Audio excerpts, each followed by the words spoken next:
Hello everyone, welcome you all. I know this is not a part of your syllabus, but at the same time we are a stakeholder of the society. हम society के हिस्सा हैं. अगर हम चाहते हैं कि हमारी सोसाइटी रिस्पॉन्सिबल हो, सेंसिटिव हो, तो ऐसे मैटर्स को हमें जानना चाहिए. और डेफिनेटली हम सभी जानते हैं ऐसे मैटर को, और हमारा कुछ न कुछ ओपिनियन भी होता है. तो हम यहाँ पे समझेंगे कि गुजरात गवर्नमेंट का बेसिकली क्या ऑर्डर था प्राइवेट स्कूल के फीस से रिलेटेड, और उस पर गुजरात हाई कोर्ट का क्या जजमेंट आया है.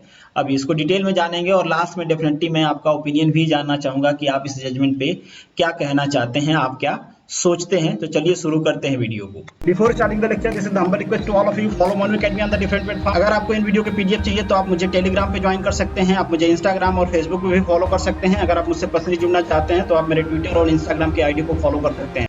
तो जजमेंट डिस्कस करने से पहले आपको ये जानना चाहिए कि किन बातों पे जजमेंट बेसिकली आया है. तो गवर्नमेंट का जो रेजोल्यूशन था पहले हम वो जान लेते हैं, जो 16 जुलाई को आया था. तो गुजरात गवर्नमेंट का रेजोल्यूशन आया था जिसमें 3 पॉइंट बेसिकली कवर किए गए थे. जो फर्स्ट पॉइंट है, ये कहा गया था कि जब से लॉकडाउन चल रहा है तब से लेके जब तक स्कूल्स रीओपन नहीं होते हैं उस पीरियड की फी कोई भी स्कूल कलेक्ट नहीं करेगा पेरेंट से. दूसरी चीज, अगर कोई पेरेंट फी पे कर दिया है ऑलरेडी, चूंकि मार्च में स्कूल रीओपन हो जाते हैं नए सेशन के लिए, तो अगर कोई भी पेरेंट्स फी पे कर दिया है तो उसकी जो फी होगी 2020-21 का जो सेशन है इसके लिए एडजस्ट कर दी जाएगी.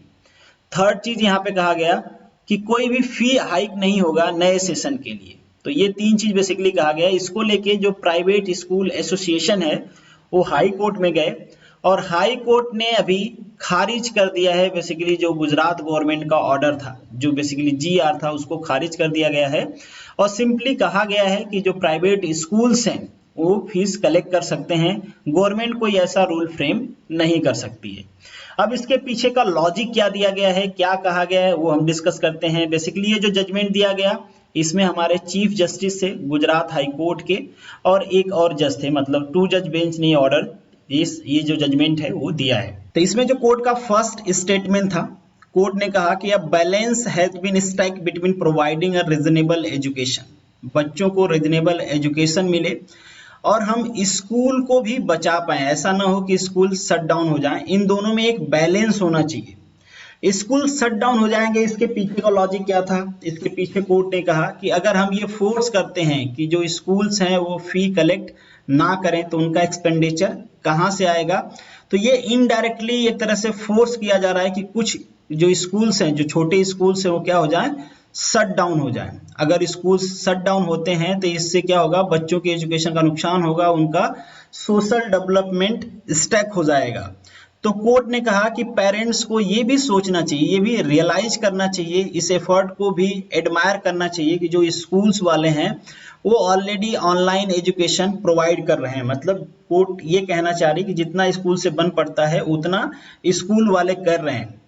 और उसके साथ ही एट द सेम टाइम ये कहते हुए कोर्ट ने ये भी कहा कि स्कूल मैनेजमेंट को भी अवेयर होना चाहिए कि जो पेरेंट्स हैं उनके पास भी इकोनॉमिकल इनस्टेबिलिटी है. मतलब जो पेरेंट्स हैं उनमें से भी कई सारे लोगों की नौकरी गई होगी, जॉब गई होगी, जिसके वजह से उनके पास पैसा नहीं है. तो अब क्या करना चाहिए, तो कोर्ट ने कहा कि make all possible endeavour to strike the balance as protect the interest of parent as well as the management of the private school. तो यहाँ पे हमको ये भी देखना है कि स्कूल भी ना बंद हो, और दूसरी चीज, अगर पेरेंट फाइनेंशियल क्राइसिस में है तो वो भी चीजें हमें ध्यान में रखना चाहिए अगर वो फी नहीं भर पाते हैं तो इसके लिए कोर्ट ने एडवाइस किया कि ऐसे पैंडेमिक के टाइम में जितने भी स्टेक होल्डर हैं, स्टेक होल्डर मतलब एज ए सोसाइटी होल आप कह सकते हो, या फिर पर्टिकुलर इस मैटर को हम बात करें तो जो भी स्कूल है, सरकार है और पेरेंट्स हैं, इन तीनों स्टेक होल्डर को बैठ के सोचना चाहिए कि हम तीनों का जो इंटरेस्ट है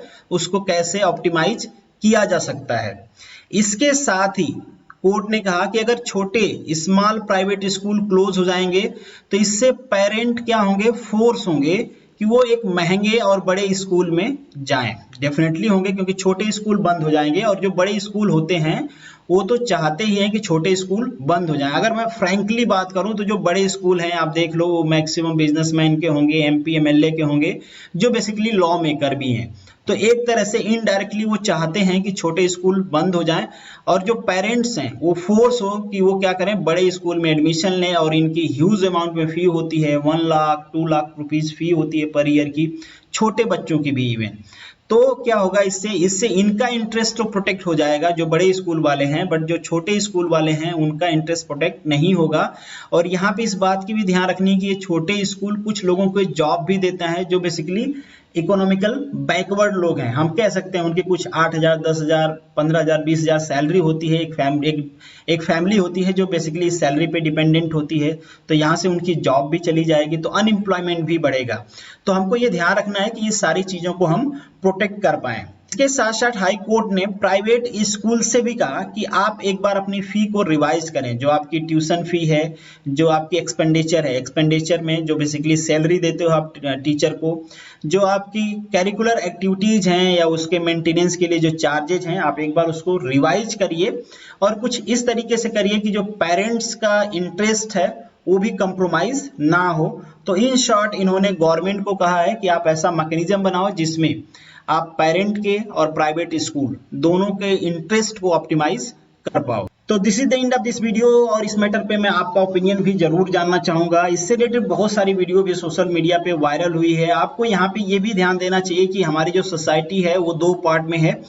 एक तो ऐसे स्कूल हैं जहाँ पे बिलेनियर्स के बच्चे पढ़ते हैं, जिनको फर्क नहीं पड़ता वो फी दें चाहे न दें, उनको बहुत ज्यादा फर्क नहीं पड़ता। एक मिडिल क्लास है और एक लोअर मिडिल क्लास है। तो हमें इन दोनों क्लास का भी ध्यान रखना चाहिए कि जिन स्कूल्स में पढ़ते हैं पेरेंट्स भी यहाँ पे ऐसे हैं जो फी पे करने में एबल नहीं है। और दूसरी चीज, ये जो स्कूल है इनके पास भी इतना पैसा नहीं है कि ये बहुत टाइम तक सस्टेन कर सकते हैं। बेसिकली अगर ये फी नहीं पाएंगे तो ये क्या करेंगे, टीचर की सैलरी रोक देंगे, नहीं देंगे या उनको निकाल देंगे जॉब से। तो आपको ये भी ध्यान रखना है, या हमें ये भी ध्यान रखना है कि हम किस तरीके से दोनों चीजों को बचा सकते हैं। क्योंकि यहाँ पे बहुत सारे ऐसे लोग अनएम्प्लॉयड होंगे जो कि जिनका फाइनेंशियल कंडीशन बहुत अच्छी नहीं होगी, जिनकी 10,000 15,000 20,000 सैलरी होगी और उस पर एक बड़ी फैमिली डिपेंड करती होगी। तो इन सारी चीजों को हमें सोचना चाहिए। और डेफिनेटली हाई कोर्ट का जो ऑर्डर है इन सारी चीजों को बैलेंस करने के लिए है, ताकि सारी चीजें बैलेंस रहें। बाकी जो पॉलिटिकल चीजें होती हैं that is the different thing. तो आपका क्या ओपिनियन है जरूर लिखिएगा। मिलेंगे नेक्स्ट वीडियो में, तब तक के लिए all the best, good luck.